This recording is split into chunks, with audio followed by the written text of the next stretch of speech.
زه به اوس د روایت تر مخه د دې مشاعرې په وړومبي سر کې خپل غزل ستاسو په درانه خدمت کې وړاندې کوم. زه یم میا فضل رحمان شاهد او ستاسو په درانه خدمت کې دا یو غزل چې څوک په ځان نشي وړی جانانا د ځانونو پیټي، څوک په ځان نشي وړی جانانا د ځانونو پیټي، خو زه په دواړو سترګو وړم ستا د نازونو پیټي. څوک په ځان نشي وړی جانانا د ځانونو پیټي، خو زه په دواړو سترګو وړم ستا د نازونو پیټي. او که په سر باد کړم ستا د در خاورې نو څنګه درشم، که په سر باد کړم ستا د در خاورې نو څنګه درشم، په ما خو بار دی د ناکړدو ګناهونو پیټي.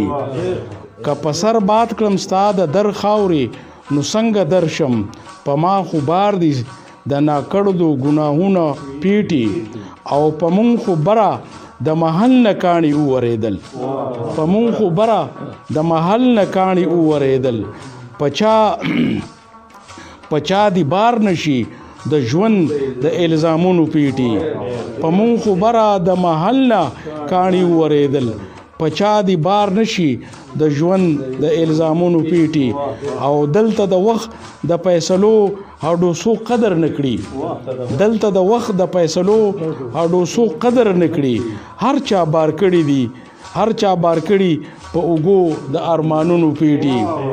دلته د وخت د فیصلو هډوسو قدر نکړي، هر چا بار کړي په اوګو د ارمانونو پیټي.